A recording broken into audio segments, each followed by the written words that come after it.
comment on some weekend news concerning Michael Sam, the first openly gay player in the NFL. First, as a fellow human being created in the image of God, as I was created, you were created in the image of God, all of us fallen, but all of us created in the image of God. I only wish him the best for his own life, and I hope that he does well in life, and I hope that he receives the full blessing of God in his life as a child of God, coming to know Jesus and experiencing transformation for him. I have no malice towards Michael Sam as an individual in any way, shape, size, or form. And I realize in many ways what he did took courage.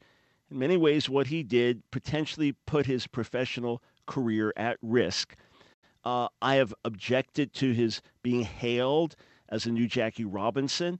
I don't see that it's something to celebrate, to say, hey, I am attracted to the same sex, as Michael Sam said, that now you become a celebrity for that, or you get tweets or calls from the president commending you, or become a media rock star.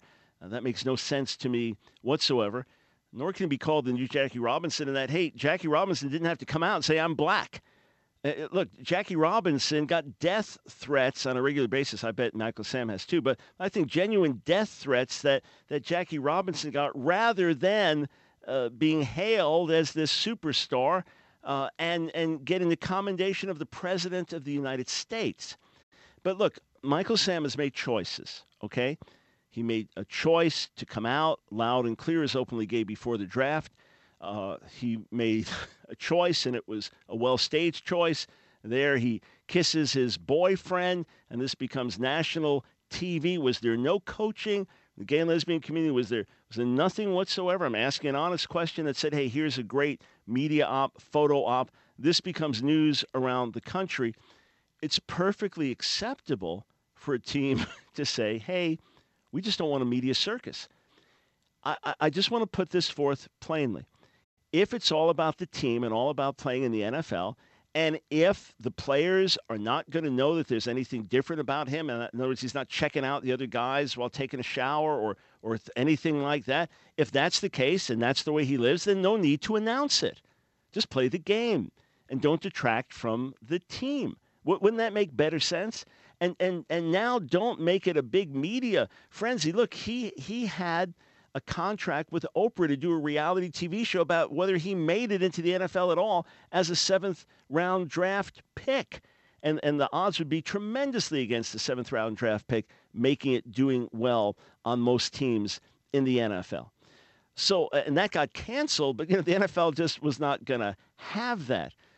Someone posted on Twitter, and they said, look, NFL owners would hire Satan himself if he could help their team win. I mean, they do want to win. They do want to do well. But the media distraction and singling out an individual is not good for the team as a whole, especially as you're a rookie coming in. So here's what I want to say, and it's just been so much in the media, I want to address it. Michael Sam was cut by the St. Louis Rams. He did well, but he didn't do well enough because he didn't quite fit the position well, and one guy beat him out. All right? There was one potential place from one guy beat him out. He then cleared waivers. In other words, no other team in the NFL took him, and at this moment when I'm recording this video and speaking to you by radio, he has not been picked up by another team to be on the practice squad. Now the question is, why is that? Certainly he's good enough to be on someone's practice squad. Some say they don't want the media circus. They want to play and they want to focus on the game, and it's really a dog-eat-dog world in the NFL. I can understand that. That's an environment he created. But I want to go a little further. ESPN did a story and then said they regret it doing and apologized for it, where allegedly Michael Sam was being conscientious not to shower around the other players, and then others said, no, there's no big deal. Well, I don't know what you're talking about. But they apologized for it. Some said that this is now what caused him to not make it. I read a report on a gay sports website that said the Rams cutting him has nothing to do with homophobia. But if no other team picks him up, it's homophobia. Or, by extension, if no one picks him up for a practice squad, it's homophobia. Can I ask something honestly? why is it homophobia if grown men, if testosterone-driven men, athletes, would be uncomfortable? Some of them would, some of them wouldn't, okay? But why is it homophobia for them to be uncomfortable with showering next to a man who says, I am same-sex attracted, and doing all the kind of manly things and bro things that they would do and whatever physical contact they have, to say, hey, I wouldn't do that with a naked woman.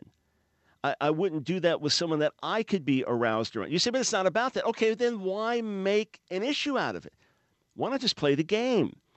You say, well, then you have to live your life in secret. Well, if your secret life shouldn't make anyone feel uncomfortable, if the fact that you kiss your boyfriend on national TV, that's not supposed to make someone uncomfortable. If it does make them uncomfortable to be showering and naked in the same place and by doing manly stuff together and tough sports things together, if it makes them a little uncomfortable, why is that homophobic?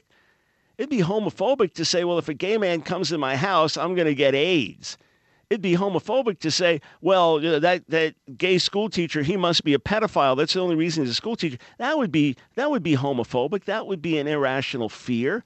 That would be something that makes no sense. But this makes perfect sense. To say, yeah, I'd just be a little uncomfortable and we got to focus on the game. We can't have that distraction.